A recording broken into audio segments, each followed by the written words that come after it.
Bem-vindo ao Tecendo Amanhã.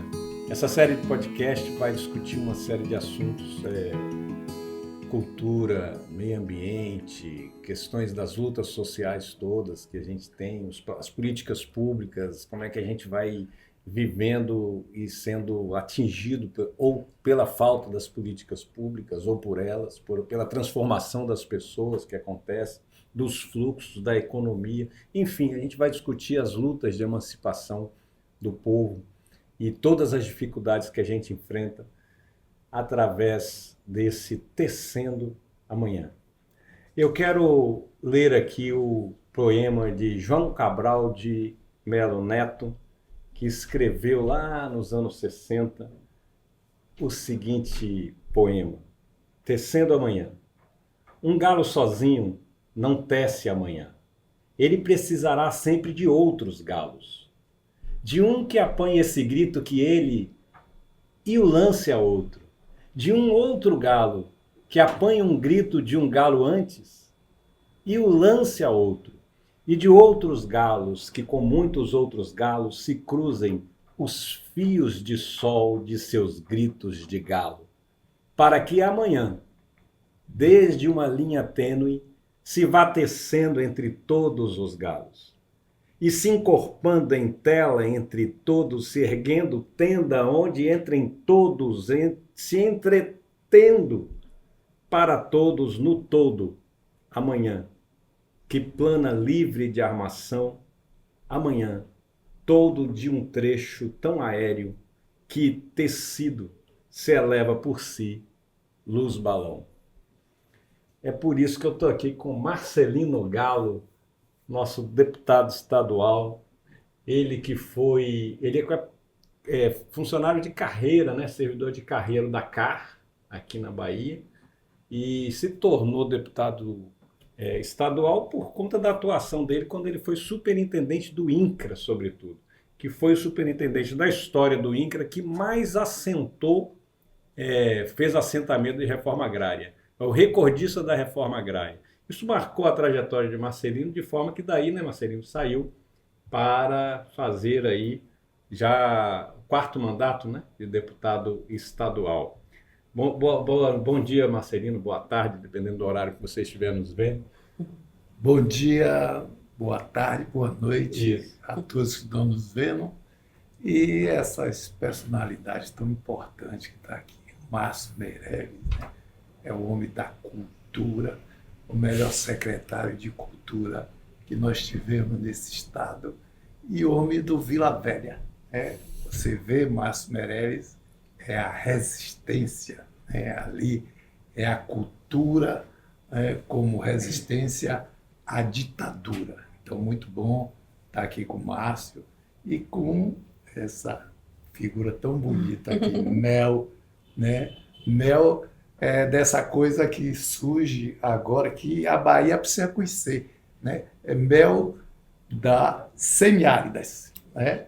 Semiáridas. E a gente conversando aqui, o semiárido é muito diverso, né? É um mosaico de vegetação, e elas fizeram esse novo grupo musical, cultural, teatral, mantendo a diversidade do semiárido, né? Então aqui tem gente das várias regiões, ela que é o de Euclides da Cunha, próximo ao Raso da Catarina, próximo a Canudos, né? Canudos é luta do povo, nos lembra a emancipação, a luta por liberdade, e aqui tem uma de cada região diversa desse semiárido. Então, uma coisa muito bonita, a Bahia precisa conhecer, né, essas meninas, se aqui você me permite. Essas mulheres. Então, essas mulheres do sertão, o semiárido, essas mulheres que são a resistência do sertão. E vocês estão exalando, cantando a cultura que vem da resistência dessas mulheres. Muito bom estar aqui com essas duas grandes figuras da Bahia. Abrindo nossos trabalhos aqui com Tecendo Amanhã. Então, Mel, por favor, bom dia, boa tarde, boa noite, dependendo do horário que você assiste. Boa tarde, boa noite. Queria dizer da minha alegria, né, de poder estar aqui com vocês.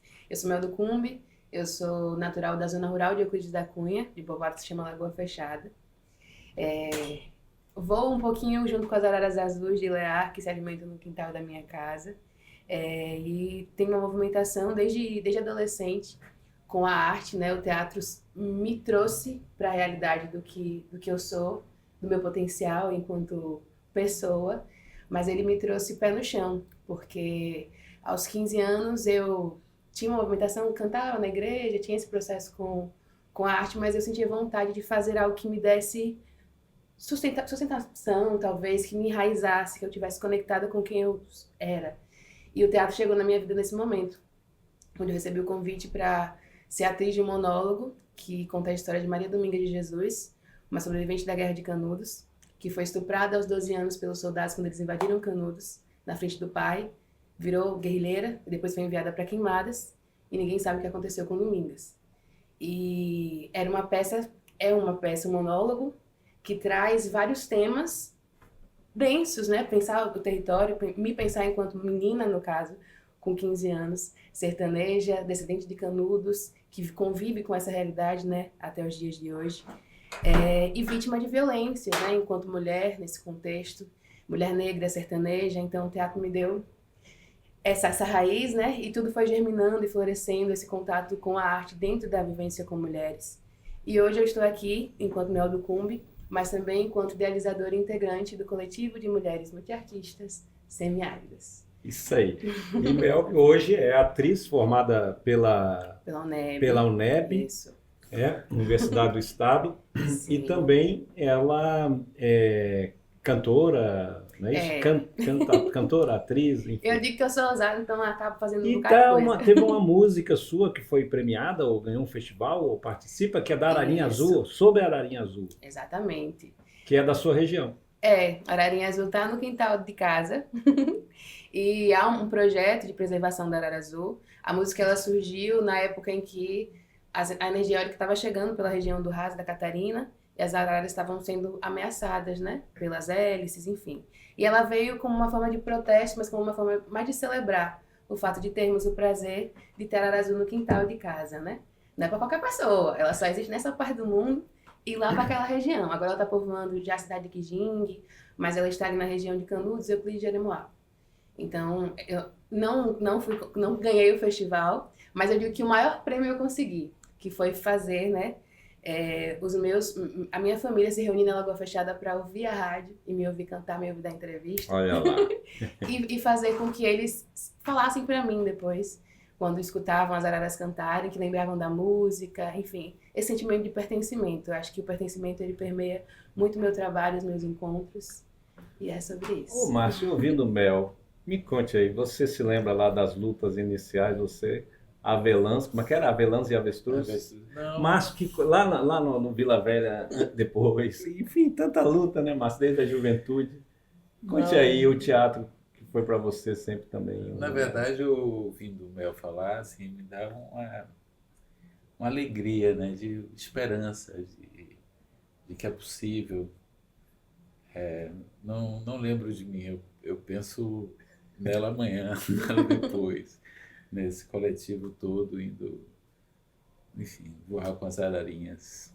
Mas eu quero lembrar de você. E por acaso lembrei, aqui no programa. lembrei de meu neto, que tem 6 anos, e que está trabalhando na escola sobre animais de extinção e fez um desenho da ararinha azul. Agora Então, você pega pelo coração. juntou tudo. Juntou tudo aqui, nada por Bom, acaso. assim, eu comecei antes do Avelãs e Avestruz, né? Eu comecei com 17, 18 anos. Na escola de arquitetura, na verdade na escola de direito, um grupo, eu era da escola de arquitetura, mas criou-se um grupo para fazer teatro, porque era 72, era um momento muito difícil do país, da ditadura muito braba, muito violenta, muitos desaparecimentos, e o pior de tudo não era nem, claro que isso era muito ruim, mas o pior é que a instalação da desconfiança. Você não confiava em ninguém, né? Sua namorada podia estar lhe delatando, seu amigo, seu colega ali da prancheta podia ser um dedo duro, e isso era terrível. E a gente começou a fazer teatro como uma forma de mais de rebelião do que de resistência, né? Porque a resistência é uma palavra dupla. Você resiste, mas fica ali, né? Quando você se rebela, você avança. E o teatro é isso, é avançar, é dar essa base para você pular, né? Para você avançar. Essa é a ideia nossa aqui com o Tecendo Amanhã. A gente quer exatamente, Marcelino, é isso? É perceber que a luta política vai muito além da política institucional, né? E o mandato de Marcelino Galo, ele faz isso, né? Ele dialoga por dentro dos movimentos, dos acontecimentos, da cultura, do meio ambiente. Então é por isso que a gente está inaugurando essa forma de tratar a questão política para além daquele campo árido, que está tão árido, né? O campo institucional da política parece que está sendo tomado, corroendo, né, Marcelino? O que é isso que está acontecendo? Você imaginava ver uma cena de ascensão do fascismo, ou dessa lacração na política, essa coisa parece que sem alma, né? Você que é um cara que faz política com alma, né? Tem uma história com alma, né? De luta de verdade, e por isso se aproximou dessas pautas todas importantes de meio ambiente, de cultura, de luta pela terra, de afirmação de direitos. A política, ela sempre foi muito dura, não é?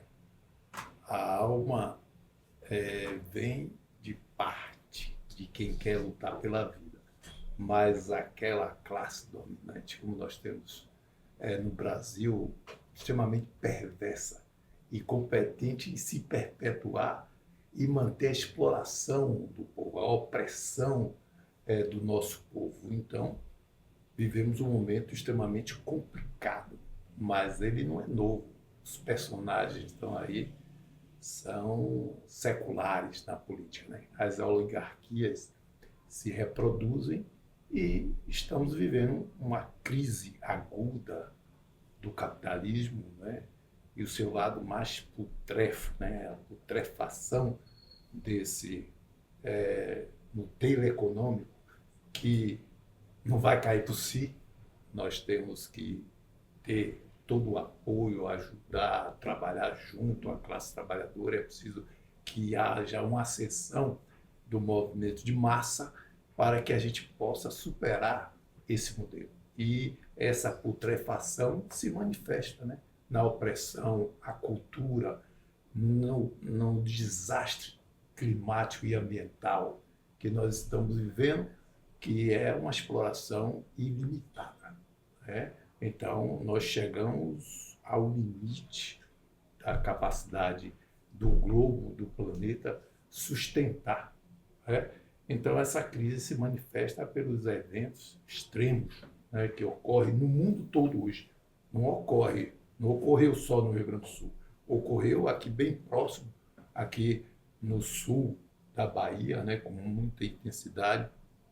Ocorre na desertificação do semiárido, né?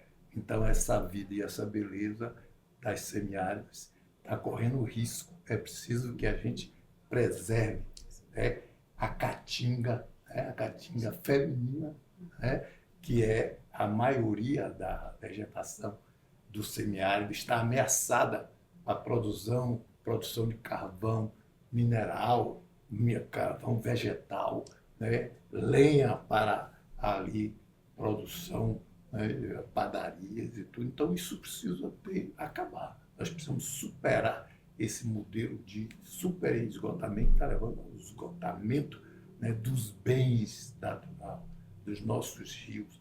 Então, isso se apresenta hoje, justamente esse momento que nós vivemos. É preciso superar. E aí a cultura tem um papel fundamental. É isso que a gente quer conversar hoje aqui. Nós estamos vivendo uma guerra cultural, ideológica, onde a cultura é o centro, né? E, inclusive, vivendo essa realidade do Congresso Nacional, né?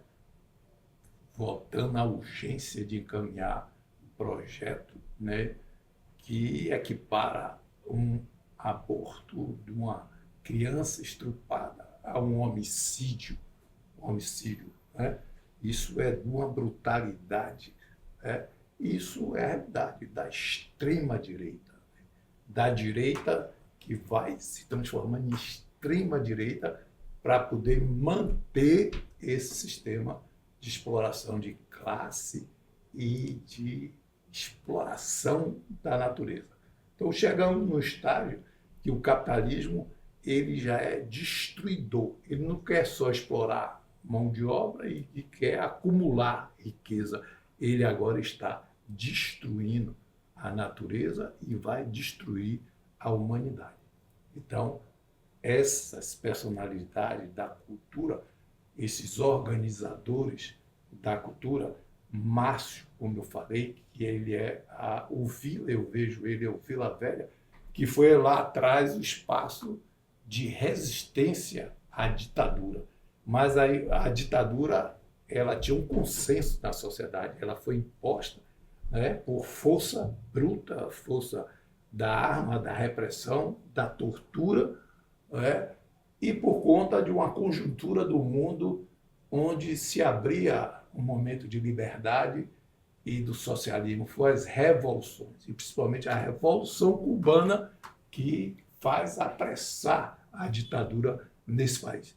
E hoje isso é muito complicado, porque avança a extrema-direita e avança aquilo mais retrógrado e arraigado, tendo como centro os valores e os costumes. Então, nunca precisamos tanto da arte, dos artistas, da cultura, do teatro, como agora, como forma de resistência, como rebeldia, para tecer esse novo amanhã, senão não vai haver mais amanhã. Márcio, você fez recentemente refez, né?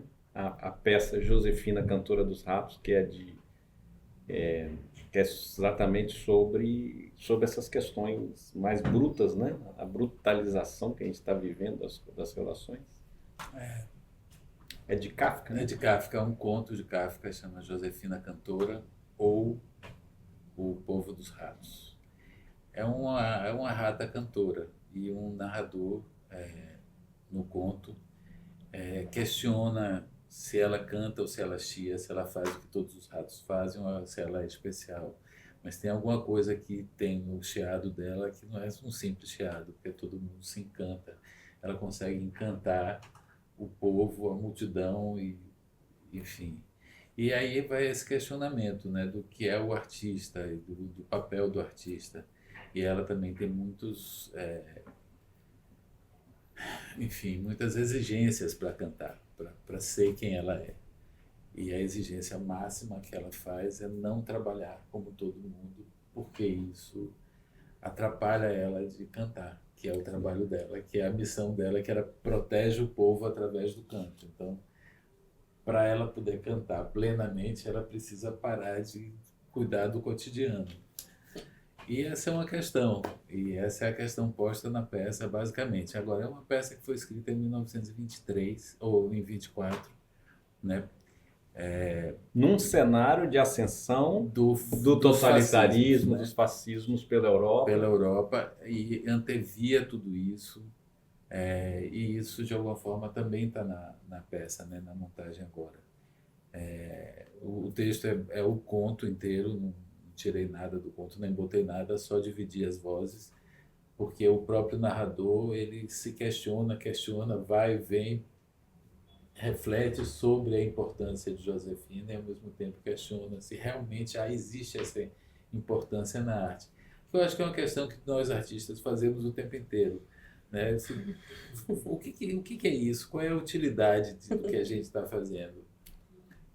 Assim, a princípio, a arte, por definição, é uma coisa que não tem utilidade, mas, ao contrário, eu penso que a arte é útil para ser o contraponto a esse cotidiano, a essa aridez da vida, a essa finitude do tempo para a gente. Sim. E o tempo continua e a gente vai passando.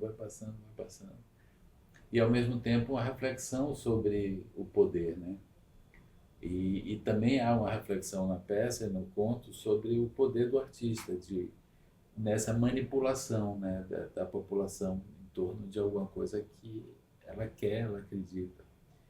E é a manipulação de todo líder, né, das comunidades. Mas a gente tem uma atualidade tão grande, né, nesse cenário que a gente está vendo. Por isso que você sentiu necessidade de fazer de novo, né, a montagem. Porque essa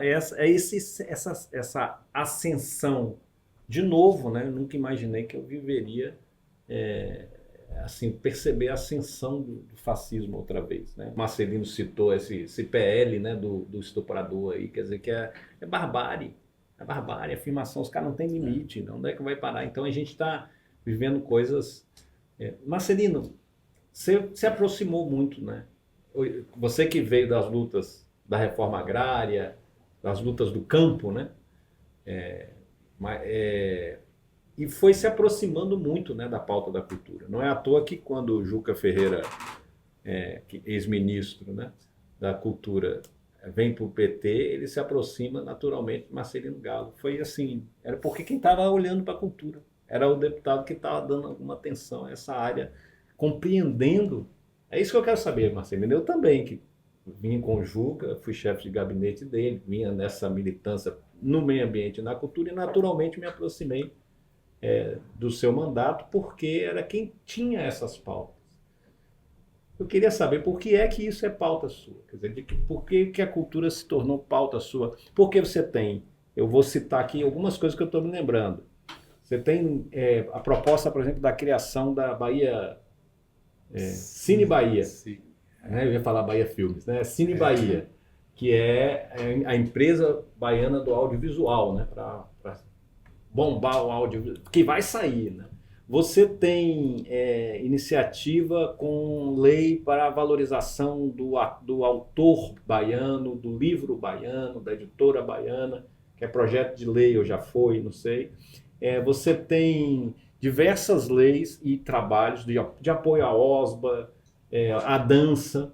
O pessoal da dança diz assim, não, Marcelino Galo apoia. Por que é que você se aproximou da pauta da cultura? Como é que se deu isso? Por que isso é importante para você? Bom, e nós temos outro... Eu citei alguns que eu lembrei aqui. Uma indicação ao governo, que eu acho que ela é preciso a gente registrar, que foi justamente trabalhar a recuperação daquele espaço do Teatro Vila Velha, ali transformar o palácio, né, ali no memorial das lutas do povo da Bahia. Esse é o projeto Viva a Liberdade, né? Viva a Liberdade. Que você indicou ao governo. E fazer também a recuperação ambiental. Ali tem árvores seculares, tudo isso. E ali também trabalhar naquele espaço que ele dialogue com o entorno, né, daquelas pessoas que moram ali no centro histórico, né, que elas tenham uma relação também, uma integração com aquele espaço. Vou só aqui para o nosso ouvinte, para lembrar de que o espaço está falando Teatro Vila Velha, Passeio Público, Palácio da Aclamação, tudo ali perto da região do Gamboa e Aflitos. Sabe porque às vezes as pessoas não têm automático isso na cabeça. E agora isso... E Marcelino fez uma indicação ao governador, na época era Rui Costa, né? Fez uma indicação ao governo como deputado para que o Palácio da Aclamação se transformasse num centro cultural, mas no caso era para a memória, né? Memorial focado na memória toda. Bahia. E agora, felizmente, também o Banco do Brasil chegou e vai implementar. Vai transformar no primeiro CCBB fora do eixo, né? Isso. Então, avançamos muito. Mas a cultura, ela faz parte da nossa vida. Desde o movimento estudantil, na década de 70, o que nós tínhamos como instrumento ali de mobilização, de debate com os estudantes, era justamente um grupo de teatro, né? Porque a gente não podia fazer discurso. Isso era na escola de... Na escola de agronomia. De agronomia que você fez, da UFBA. Um bicho meio bruto. Lá em Cruz das Almas, né? Já tinha esse grupo, o grupo de teatro, que a gente pegava de surpresa os ambientes onde a gente ia. Então, a gente, quando percorria outras universidades, nos encontros estudantis, e a agronomia tinha muito encontro, que não era muito bem encontros culturais e encontros da política, era encontro esportivo.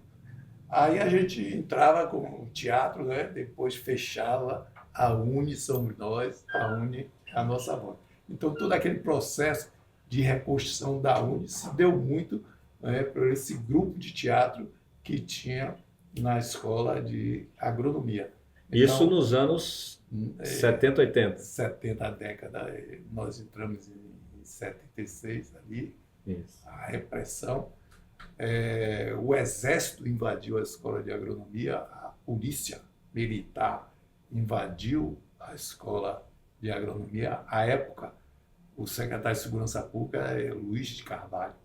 E ele foi lá para cuidar e chamou os estudantes, meus filhos.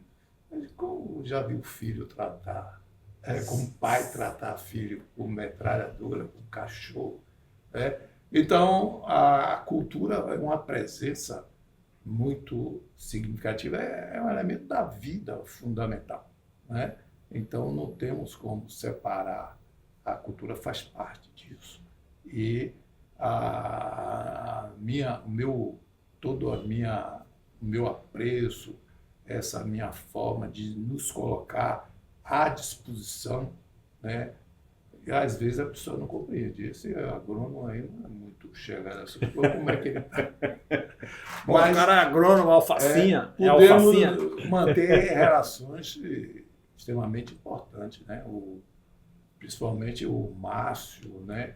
O Juca, né? O Juca é um operador das políticas públicas, né? Então, o Márcio também se transformou. Ele vem do mundo do teatro, mas ele administrou muito Sim. bem a secretaria. E o Teatro Castro Alves antes passou por lá também. E o Juca, que né, é um gigante, ele como Gilberto Gil, você também teve esse honra, privilégio. O privilégio naquele momento da cultura. Márcio era secretário aqui, Juca ministro. Foi uma honra mesmo. Então, enfim, é isso. A cultura ela é estratégica, né? E nesse momento, o que eles estão fazendo é uma guerra cultural, uma guerra ideológica, né? Eu vou perguntar a Melissa aqui, Melissa. Gente, não esperem perguntas não, fiquem à vontade também, viu? A gente aqui está num bate-papo. Mas perguntar, Mel, aqui sobre como é que essas semiáridas estão enfrentando essa aridez misógina que a gente está vivendo, né? Esse machismo tardio, vou dizer assim, deslocado. Talvez grito da onça acuada, né? Sim. O homem branco macho nunca precisou fazer força para mandar e agora parece que tem uma reação que está tendo que fazer, né? E aí talvez esteja mais histérico, né? Muito mais histérico. Esse encontro das semiáridas, eu queria demarcar também que a minha ânsia em estar em movimento, em estar em um grupo, uma banda de mulheres, veio de violências que eu passei estando dentro de um grupo de homens, que eu tinha que ouvir comentários extremamente misóginos, extremamente, enfim, e que quase me fizeram abandonar a música. Meu Deus, eu estou cercada por homens que pensam dessa forma, como é que eu vou brilhar, eu vou colocar minha arte no mundo desse jeito? Preciso ter as manas aqui por perto, então a gente tem que se fortalecer. E justamente trazer essas questões para dentro da arte, né? Nos nossos shows, os nossos espetáculos são literomusicais, então a gente traz Domingas, a personagem que eu falei, né? Que é da dramaturgia de Carlos Carneiro, ele foi o dramaturgo que escreveu Domingas e que me presenteou com ela. Trazemos a força das mulheres sertanejas de Canudos, dessa resistência, e dessa não romantização também da resistência feminina no sertão, né? É importante demarcar essa questão no semiárido. Mas nós trazemos também essa visão atual do que está acontecendo. Falamos sobre a PL, por exemplo, no nosso show de ontem, no encontro estadual. Sobre a PL, o projeto de lei do estuprador, que a gente está chamando assim, né? Que eles chamaram do aborto, mas não é sobre aborto. Enfim, e aí me dá um negócio quando a gente vai falar sobre isso, porque é algo que é inadmissível, não tem como a gente pensar sobre isso. E uma coisa que eu notei, ontem eu vi uma publicação que falava assim sobre, a gente tá falando sobre redes sociais, né? Hoje em dia temos todos o acesso a celular, estamos todos nessa movimentação, e eu vi uma das semiáridas, que é a Abigail, ela publicou uma questão perguntando sobre se a gente estava observando se os homens das nossas redes sociais estavam se posicionando com relação à PL, né? Porque a gente acaba vivendo um processo em que a pessoa que é vítima da opressão, seja com relação ao racismo, com relação ao machismo, de que nós estamos nessa militância de estar sempre falando sobre isso, de ocupar os palcos e falar sobre o machismo, como ele incomoda, como ele nos fere. A gente que está vendo esse processo, assistindo isso, chorando, como aconteceu ontem no show. A gente que está sempre sentindo isso na pele, e aí a gente vê homens saindo do recinto quando a gente toca nesse assunto, sabe? Essa falta de comprometimento com essas questões, né, no caso.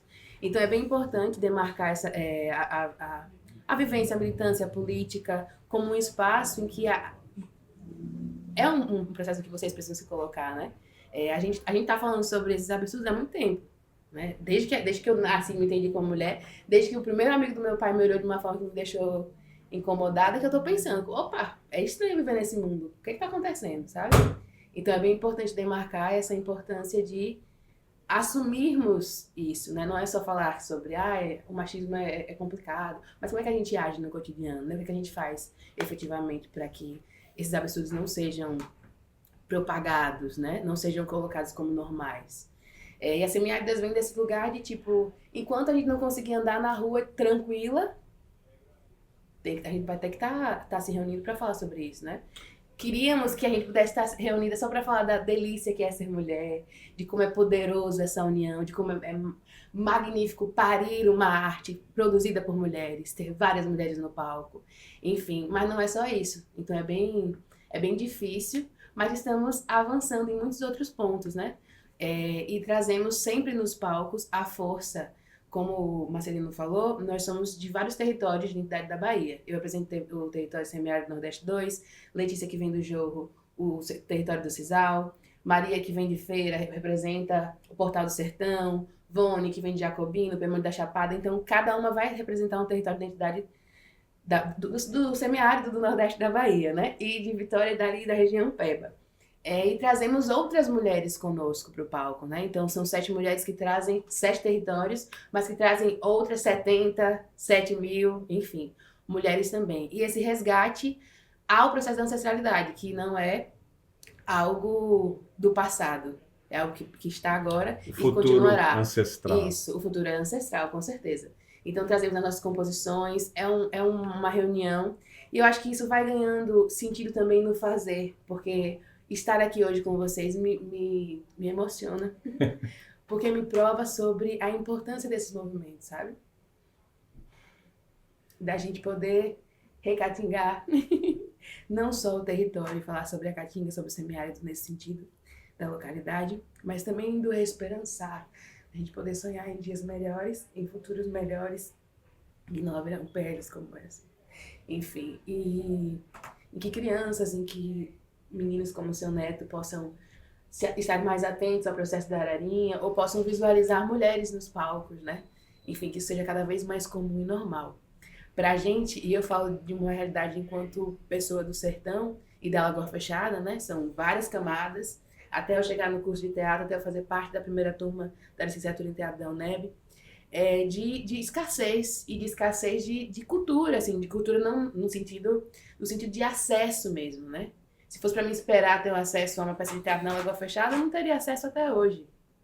Teria acesso a um circo que foi logo um pouquinho em 2020, antes da pandemia chegar, mas foi o primeiro contato que nós tivemos com um espetáculo produzido por pessoas de fora que vieram para a nossa localidade, né? Sempre tivemos rezado, enfim. A cultura no sentido do acesso a essas questões. Então a gente também leva, através desse processo das semiáridas, a oportunidade para essas pessoas, e sobretudo essas meninas e mulheres, verem que é possível acreditar nos seus sonhos e estarem em palco, seja dentro do teatro, seja na música, seja dentro da psicologia, enfim, da profissão que elas quiserem ocupar, né? Então são esses caminhos. Maravilhosa, Mel. Eu aqui, você falando, Mel, eu pensando aqui, a dificuldade que às vezes a gente tem de entender o alcance das políticas públicas, ou o papel das políticas públicas. Quando a gente fala em política pública, as pessoas às vezes não entendem. A gente está falando disso que Mel está falando aqui. Eu vou falar aqui com o secretário, né, Marcelino? Marcelino. Não, o secretário, o ex-secretário. Mas você, quando foi secretário, você fez uma política pública muito consciente de valorização dos territórios de identidade, né? Foi quem inaugurou, foi no seu nessa época, inaugurou esse tratamento do governo, não é isso, Marcelino, com o interior do Estado, um diálogo com os territórios, com suas identidades. E a Secretaria de Cultura, eu lembro que nós também, eu estava no meio ambiente na época, mas era meio ambiente, cultura, eram as secretarias que mais trabalhavam com essa política territorial. Eu acho que isso dá frutos, né? Não é à toa, não. Sim. Como é que é, Márcio? Já foi, mas é importante falar, lembrar. Isso vem do teatro. Eu já fazia isso no teatro, já me interessava por isso, já me interessava porque o teatro é a arte de você ver o outro, né? Então, assim, o exercício do teatro é sempre o outro, é representar o outro, né? Inclusive tem muitas questões nesse momento sobre essa coisa de representar o outro. O teatro foi feito para você representar o outro e o outro poder se ver em você, no que você representa. E daí os atritos positivos acontecem, né? A pedra filosofal aparece. A tal da catarse também. Mas assim, isso já vinha daí. Inclusive, quando o Wagner me chamou para ser secretário, ele me disse isso: eu quero que você faça, em termos de Bahia, o que você fez no Vila Velha. Que a gente já tinha esse projeto de ir para o interior, de ver os espetáculos, de fazer oficinas e de trazer os espetáculos e os grupos para o Vila Velha se apresentarem e se encontrarem. E aconteceu muita coisa interessante a partir daí. O grupo Nata, de Onissagé, veio para Salvador para ir para o Teatro Vila Velha, convidado por esse projeto. O Teatro Popular de Ilhéus, enfim, vários grupos de vários outros municípios vieram para o Vila. E o mais importante é que a gente se encontrava, eu ficava ali 10 dias, ou sei lá quantos dias, conversando, fazendo oficina, vendo uns aos outros, vendo o espetáculo do outro, e isso gerou muitas consequências, né? E aí, na secretaria eu ampliei isso, e a gente trabalhava muito, enfim, em conjunto com a Secretaria de Planejamento e com a Secretaria do Desenvolvimento Rural, né? SDRE. Que era, por acaso, Jerônimo, né? Que estava lá. Que é o governador que nasceu no pequeno distrito do pequeno município. Ele fala disso, né? Sim. A gente nem via governador, não via secretário, não via nada. Mas veja bem, eu fico sempre pensando assim, onde houve a falha que permitiu a entrada desse massacre que a gente está vivendo. Da extrema-direita, dessas lógicas fascistas. Dessas novas narrativas ou dessas narrativas impostas, né, pelas mídias, as redes sociais e tudo mais. E eu acho que, assim, eu fico sempre pensando e continuo a pensar muito nisso. Assim, tem uma coisa na política profissional, vamos dizer assim, que são 4 anos e tem uma renovação. E você precisa trabalhar para essa renovação, para um projeto e uma visão de mundo que você defende continuar. Mas isso também significa uma coisa muito imediata. Então, por exemplo, eu não vejo na área da cultura, na área das artes, políticas públicas para consolidar estruturas. Sim. E é isso que a gente precisa.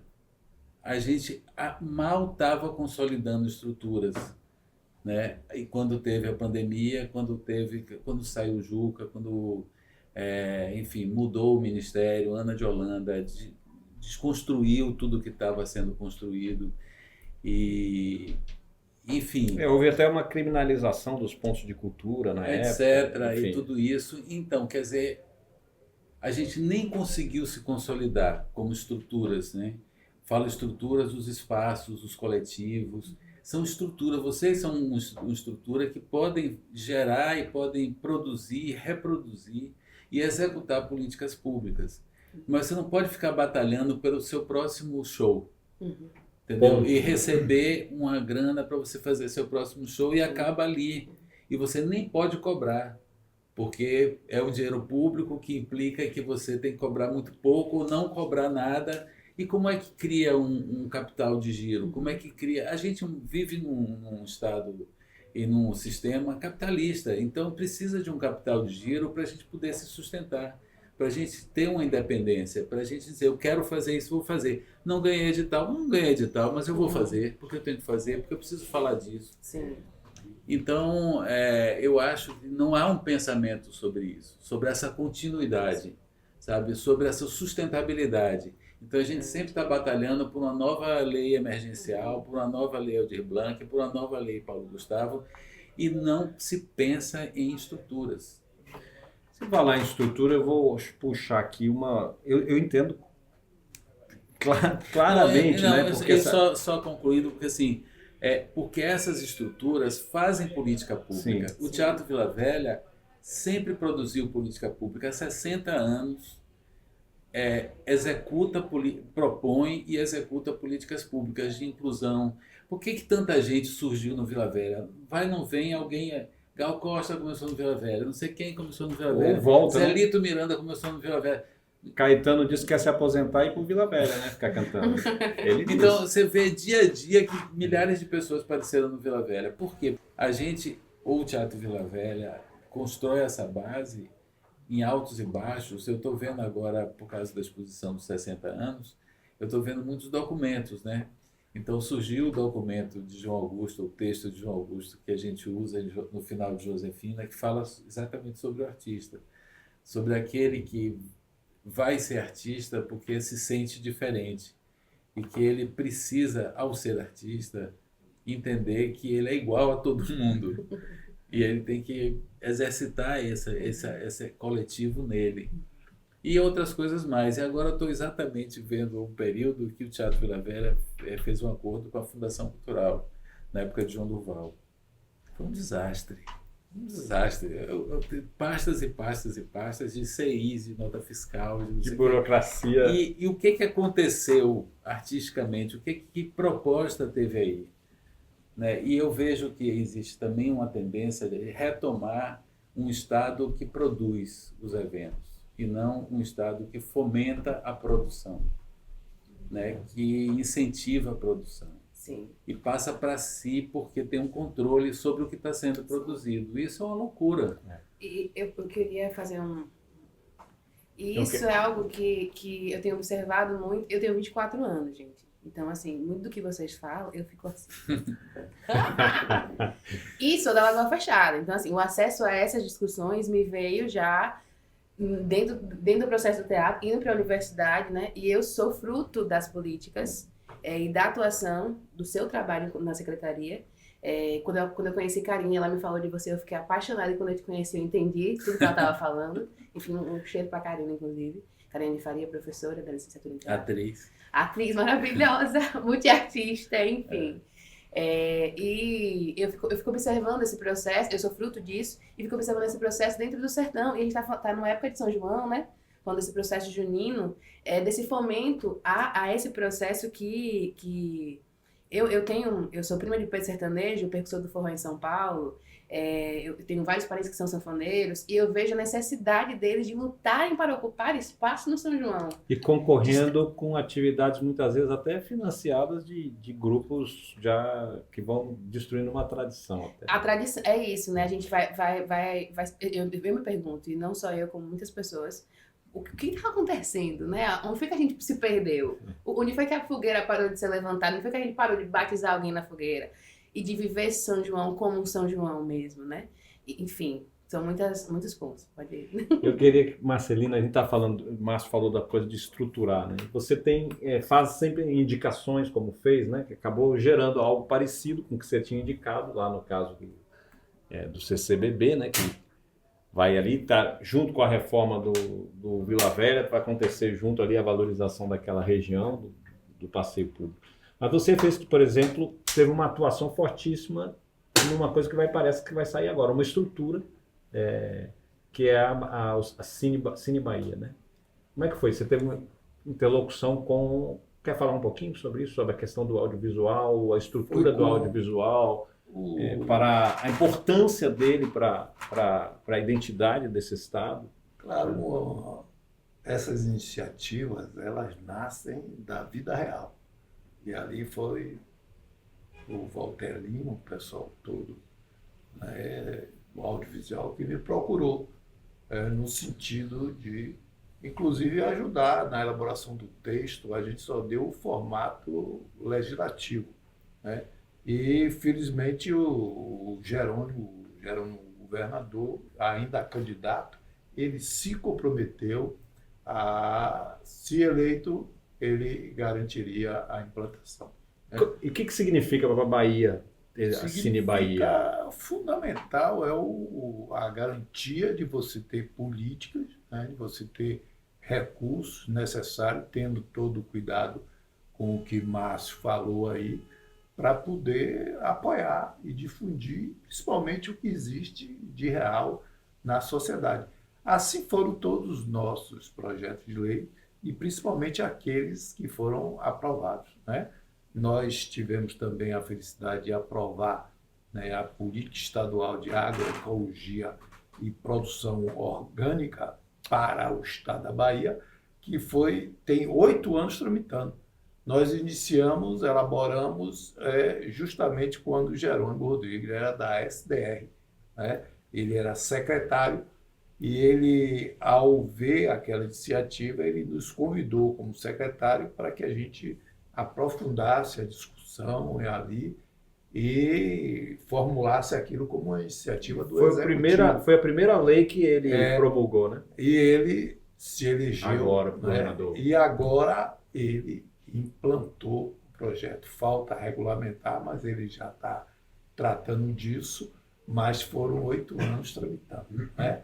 Felizmente, o Jerônimo se elegeu e agora ele resolveu. Nós encaminhamos um projeto de lei no sentido de acabar o marco temporal das comunidades tradicionais, né? E a gente está falando de cultura também, né? Não é só arte, né? E as comunidades tradicionais têm tudo a ver com a sim. manutenção das tradições, da cultura, dos saberes, dos fazeres, né?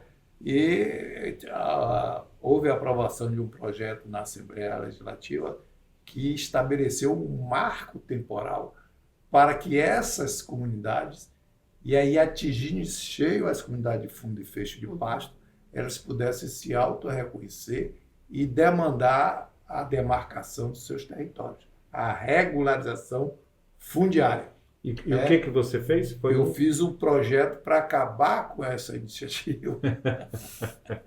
Que tem também nacional, né? Tem uma nacional também. Foram 62 votos a favor e 1 contra, né? E eu, ali orientado também pelas comunidades, votei contra e encaminhei esse projeto. Esse projeto tramitou também quase 10 anos na Assembleia Legislativa, foi aprovado na Comissão de Constituição e Justiça. Quando eu fiquei sem mandato, esse projeto caiu.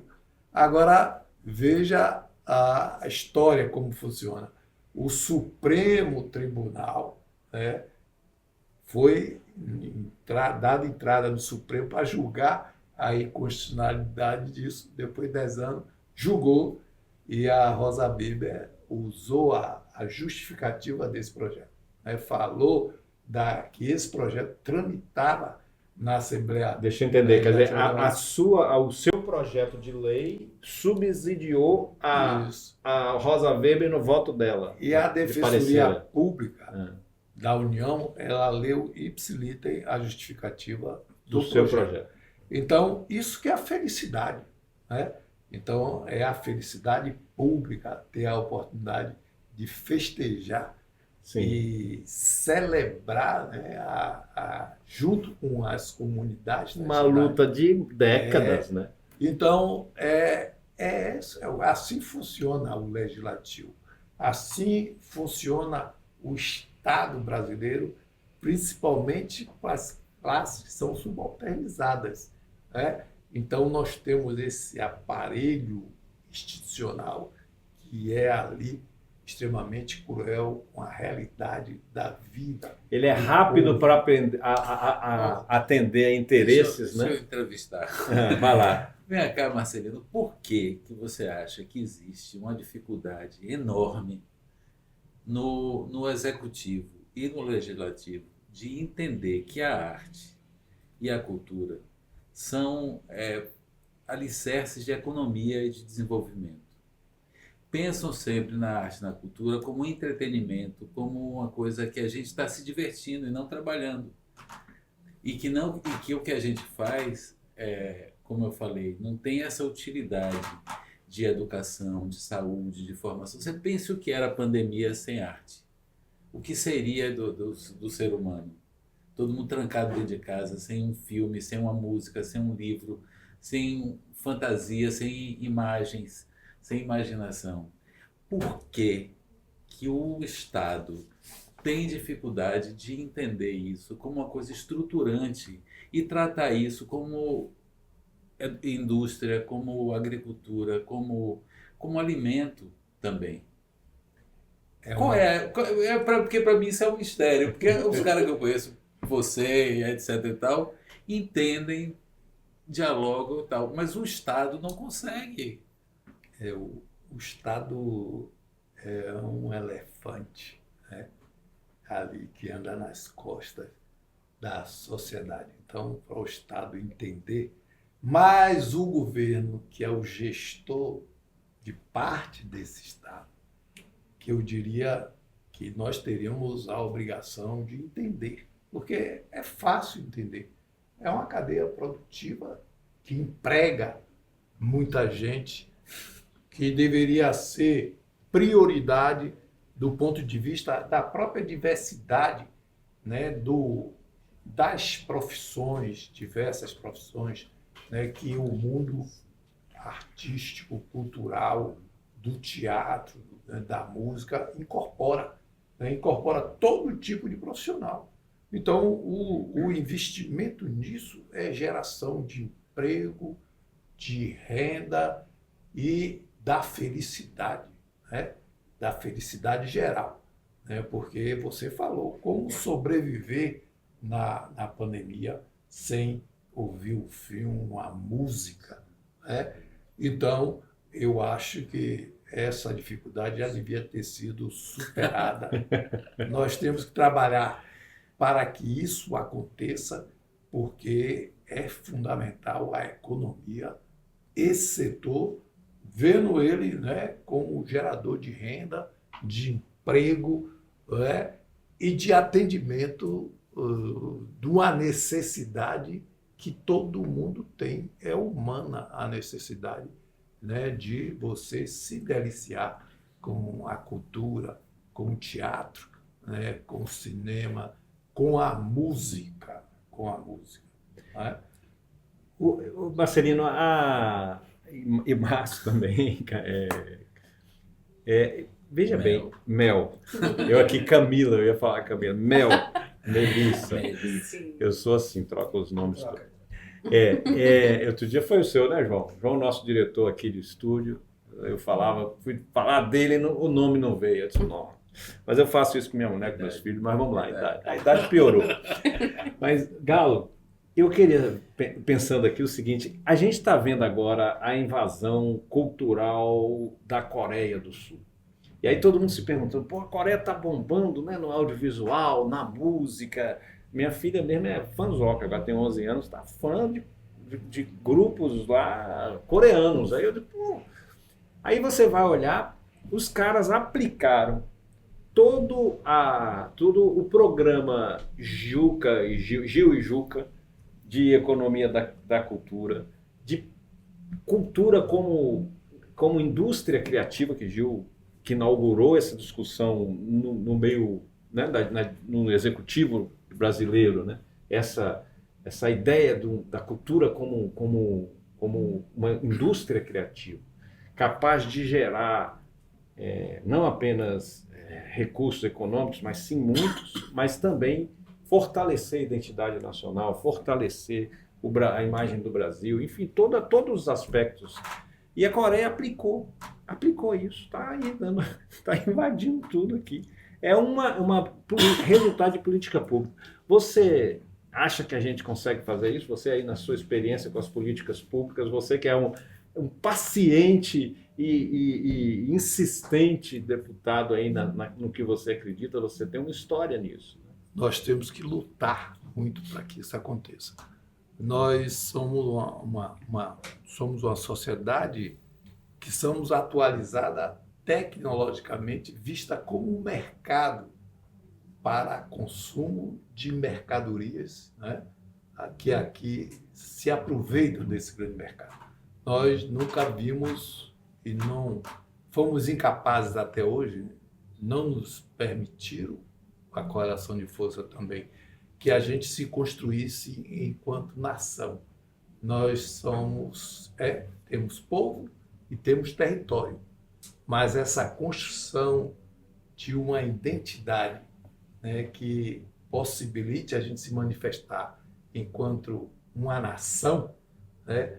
Darcy Ribeiro colocava isso muito bem, da interrupção da construção dessa nação, né?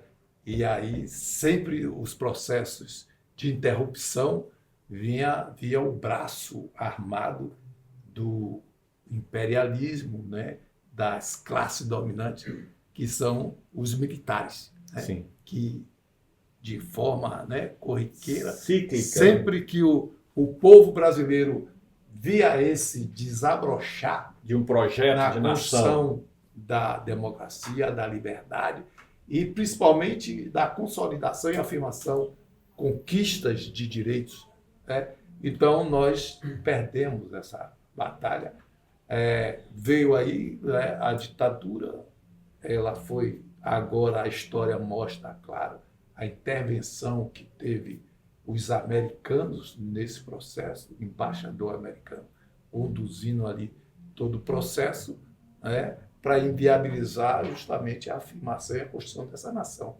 A reforma agrária, a reforma tributária, né, as liberdades, a afirmação da E democracia. de novo em 16, né? Com Tudo Dilma. isso interrompido. Então, quando você vê um suspiro da organização do povo, no sentido de construir essa nação, ele é esmagado, ele é destruído, né? Passa uma boiada. Passa a boiada e passa essa, que inclusive a gente gostaria de ouvir, Márcio, que ele falou muito, né, daquele espaço de resistência e rebelião que era o Teatro Vila Velha. Eu me lembro bem que, no meu tempo de estudante, era o espaço que a gente tinha de formação política e de poder aproveitar da arte, da cultura, do teatro, principalmente teatro ali engajado, era lá, né? E hoje nós estamos vivendo esse processo de avanço da extrema-direita. Naquele momento ali, o artista teve um papel fundamental, né? Os artistas tiveram, os compositores, né, eles tiveram um papel fundamental. Tanto que eles foram, né, e o Ministério da Cultura foi o primeiro a ser destruído agora, nesse recente processo de interrupção de construção de nação, né? Então, como hoje você vê o papel desses artistas, né, nessa complexidade. Como é que é o governo? Não há consenso, né? Não há um consenso da sociedade, ao contrário, a sociedade está sendo ali triturada, né, culturalmente. Os algoritmos. Né? Então, a gente está sendo, né, liquidificado ali. Né? Tá ali então, qual seria esse papel? Eu acho que é uma pergunta muito boa, nesse Marcelino, no sentido da gente mundo, pensar o artista. Vai abrir complemento. Como é que fazemos? Nós, Estado, política, artista, como é que a gente enfrenta isso? Está com vocês. Eu posso complementar essa pergunta só com a Zélia Duncan. Eu achei um negócio da Zélia Duncan, eu vou botar aqui para vocês ouvirem. Olha aqui o que ela diz aqui. A cultura não é a Zélia falando um poema, né? A cultura é o que faz você se ver no espelho. É o que legitima a sua existência. Né? É o que você come, o que você veste. Por isso eu falo disso aí. Né? É o que você cantarola sem saber, que a tua avó cantarolou no seu ouvido, sua mãe cantarolou, seu pai. né? A cultura é o que faz você não ser perverso, né? Por isso a gente precisa dela. Porque você sabe que se não fosse tão mal esse clima, eu ia ter só pena. Eu tenho muita pena de quem não consegue entender isso e viver de verdade isso, né? É uma série de coisas. A gente precisa desse repertório, a gente precisa dessa educação que a gente fala tanto para reconhecer uma coisa, né? Reconhecer uma beleza. Você precisa ter repertório, senão você deixa a beleza passar e ainda pisa nela. E ela vai te fazer falta, mesmo que você morra sem saber. Aí, vamos lá. Melissa e Márcio com Zélia e Marcelino nessa provocação do papel do artista. Ele devolveu Quer para que eu fale? mas... Tá bom. Enfim, existe a cultura, existe a arte, existe o artista, né?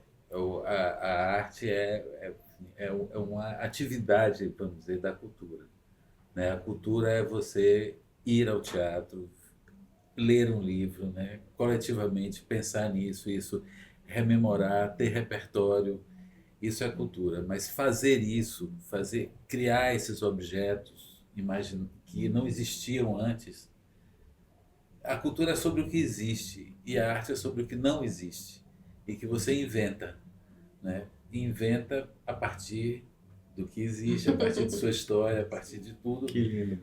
Mas é o que não existe. E o cara, as pessoas que se dedicam a isso são os artistas. Mas os artistas também são pessoas e que têm histórias e que têm visões de mundo. E assim, nem sempre a arte é revolucionária, nem sempre a arte é... A arte também é reacionária. A direita também tem uma arte, também tem uma cultura, né? E é tão violento o que a gente está vivendo, porque os ditadores antigos que a gente falou aqui, né, os fascistas, eles cultuavam de alguma forma a arte, uma arte suprema, uma arte isso, uma arte aquilo, e artistas viviam para isso também e aderiram a isso. Ou eram até financiados E para eram isso, financiados, né? E aderiram. Assim, a gente também fica um romantismo de que o artista, não, ele precisou para sobreviver. Não, ele quis. Ele tinha opções, até de não sobreviver. É uma opção. Se você não quer que aquilo aconteça, se você não quer que o mundo vá por esse caminho. Mas eu acho que assim, existe e tem existido muito, né, assim, né, nesse momento que a gente está vivendo, uma despolitização, no sentido de pensar o poder e pensar como isso pode e deve ser compartilhado, né? O próprio poder do artista. Então tem um capitalismo brutal por cima disso e trabalhando sobre isso, trabalhando sobre a divisão entre nós, né? De essa divisão identitária e tudo mais, que eu entendo, tem 1000 camadas, eu não vou levantar essa questão aqui, porque é uma coisa muito complexa, que eu entendo completamente, mas existe também uma manipulação um incentivo a essa divisão, né? A essa divisão como uma estratégia de governar. Essa é a estratégia Maquiavel, lá atrás, dividir para governar. E eu acho isso, que assim, quando eu falo do Estado, eu também penso em políticas públicas que partem também de quem faz, né? A gente tem uma política para a agricultura porque os agricultores, as pessoas, tanto o agronegócio quanto a agricultura familiar, têm estruturas e têm propostas de como aquilo anda. E eu acho que a gente é muito romantizado, exatamente porque a gente lida com o não existente, né? O que não existia antes, a gente é muito romantizado como seres iluminados. Não somos trabalhadores, como outros quaisquer, né? E a gente trabalha sobre isso. A gente constrói casas também, né? Então eu sempre falo com os atores com que eu trabalho assim, pense um cara que faz um muro, ele bota uma coisa assim, né? Sim.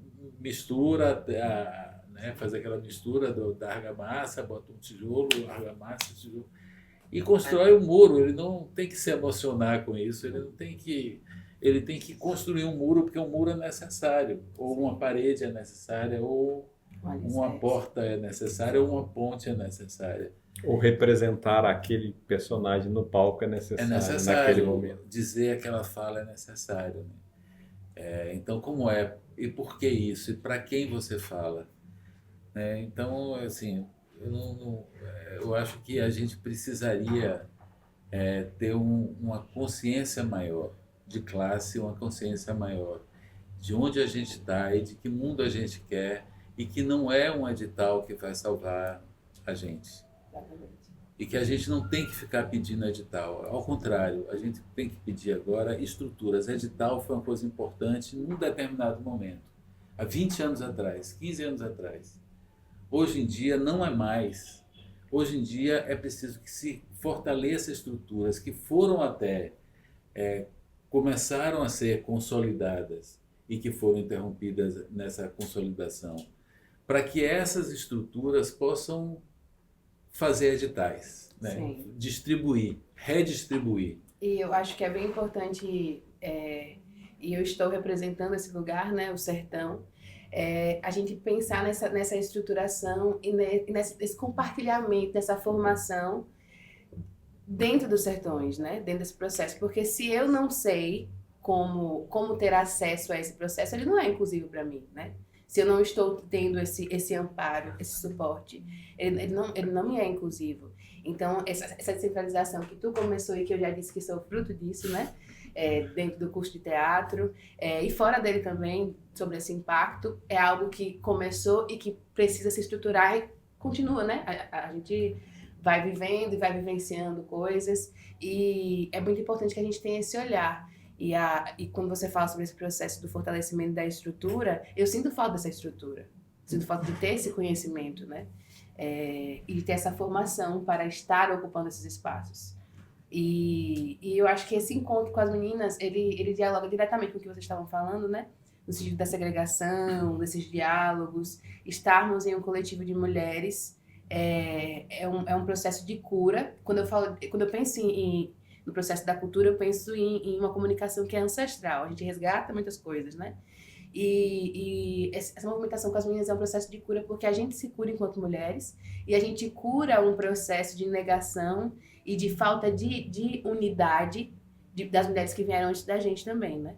Então, através desse processo da segregação, dentro da rivalidade feminina, enfim, porque as mulheres não podem estar juntas, estar competindo com a mana ali o tempo todo, porque tem que ser melhor do que ela. E é um processo doido, mas é um processo que é fomentado sempre. E foi fomentado desde que eu era criança, que eu tinha que rivalizar com a minha prima ali, porque a gente não podia ser as duas boas, uma tinha que ser melhor. Não podia haver sororidade. Né? Isso, exatamente. Então, são processos que precisam ser pautados, e a gente só tem acesso a isso através da vivência, através da formação, através do diálogo, através do nome que a gente dá. Isso é machismo, isso é abuso, isso é violência, né? Enfim, isso também isso é cultura, isso é um edital, isso é uma forma de fortalecer, de alicerçar esse espaço. Você tem direito a estar nesse espaço, sabe? Eu queria que houvesse um vila lá em Euclide. É que houvesse esse processo em todo o Faz canto. um vila lá, o vila foi feito assim. Sim, eu voltei, acabei de me informar, voltei para Euclide e estou aí nessa movimentação, assim como as meninas em cada território, e é muito sobre isso. Eu estou muito feliz de poder ouvir vocês, de poder aprender e contribuir, né? Sobretudo, eu estou nesse corre da arte há uns 10 anos, e vejo muito esse processo, né, do artista como ser iluminado, que é um trabalho. Estava conversando com as meninas hoje, por exemplo, que meu pai me mandou um áudio, meu pai é agricultor, muito da minha formação com relação às causas, movimentos sociais, e ele mandou um áudio me dizendo umas questões dele, e no final ele falou: bom serviço para você. E eu fiquei muito emocionadinha, porque ele consegue entender, mesmo sendo um ser, hoje, né, agricultor, que está nesse processo de vivência na Lagoa Fechada, que o que eu faço é um trabalho, né? Ele reconhece isso. Porque é a mesma coisa que ele faz. Isso, exatamente. E porque o que eu faço e é tido como cultura, porque tem esse processo, né? É o que havia na Lagoa Fechada desde antes de eu nascer, com a minha tia fazendo a lapinha no rezado, com ele circulando pelas casas, né? Enfim. Então é um processo que não é novo, é antigo, a gente só vem reforçar. E a gente precisa de garantia e de suporte para continuar fazendo isso acontecer e para que eles consigam ter dignidade, né? Pelo processo que eles sempre fizeram. Continuem fazendo hoje, né? Eu tenho uma péssima notícia pra gente, o tempo está acabando. O tempo é O tempo finito. não acaba. A gente é que passa. O tempo deste programa está acabando. Essa conversa maravilhosa, Marcelino, que a gente pôde ter aqui, graças a essa sua iniciativa de fazer o Tecendo Amanhã, né? Essa costurada, né, de futuros possíveis, né? A gente poder tecer amanhãs, que é a sua sina, né? Na política, que é o lugar árido, árido. E Marcelina ali, com a paciência que ele falou aqui do tempo, né? O tempo que leva a espera para se parir uma lei, né? Ave Maria, Marcelino, dá trabalho. Uma lei de interesse popular. Porque se fosse do de interesse, campesinato, dos pobres do campo. Mas veja a urgência dessa monstruosidade que eles construíram agora no Congresso Nacional. Então, é preciso que a gente tenha atenção nisso, porque a gente precisa ter outro Congresso Nacional. E isso depende também muito da sociedade. Mas, falando desse programa, nós começamos pelo melhor programa da cultura. o melhor programa, né? Então, foi aqui um prazer, uma delícia, né? A gente, nesse papo aqui, ver essa pós-adolescente aqui, eu diria. 24 anos, Sim. quase que um terço da minha idade, né? Que eu sou um velho, né? De 68 anos, ter a possibilidade e estar aqui com sempre, né? Com 70 massa. anos de Márcio Meirelles esse nós estamos ano. muito Aí, próximo, a Bahia né? tem que comemorar. Então, felicidade, alegria, né? Bom. Então, muito bom estrear esse programa com a produção de Matéria aí, né? Sua equipe de comunicação e o nosso diretor aqui, João Lins, Isso, também. essa equipe que está ali, né? Tá Renata Alessandro. e Alissandro, né? Cadê Alissandro? Olha. E tem Mas tem também- mais gente no estúdio, além deles. Tem. Essas meninas todas. Mas nós vamos ter que ver também que é toda a equipe semiárida. né? Tem jeito, João? Tem. Elas podem entrar aqui atrás? Ô, cadê as rezadeiras? Ô, cadê as bebedeiras? Ô, cadê minha parceira? Ô, cadê da mulher do meu lugar? Ô, cadê as rezadeiras? Ô, cadê as bebedeiras? Ô, cadê minha parceira? Ô, cadê da mulher do meu lugar? Ô, cadê as rezadeiras? Ô, cadê as bebedeiras? Ô, cadê tua parceira? Ô, cadê da mulher do meu lugar?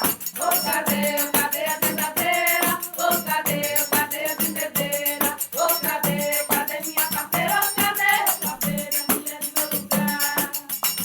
O tempo passou, voou, e hoje quase não tem mais a cura que tinha junto das minhas ancestrais.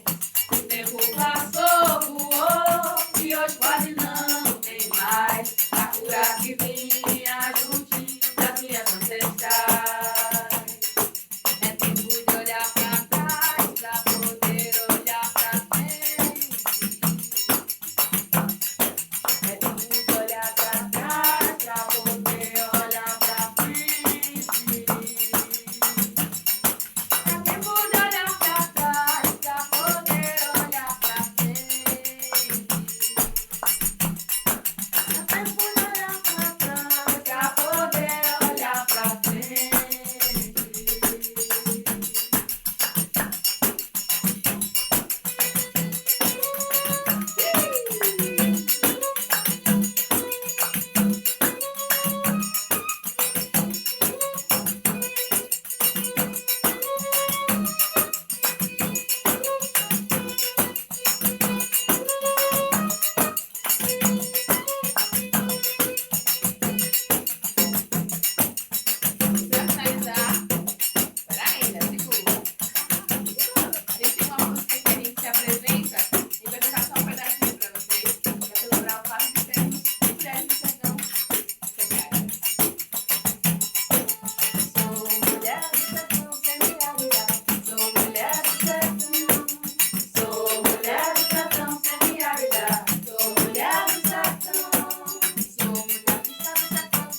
Obrigado, minha gente. Foi muito bom ter vocês aqui, viu?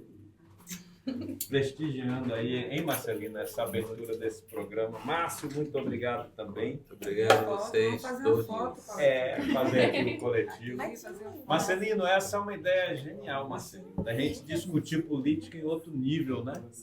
Discutir as políticas com mais efetividade, com quem vive as consequências dos atos políticos, não é não, Márcio?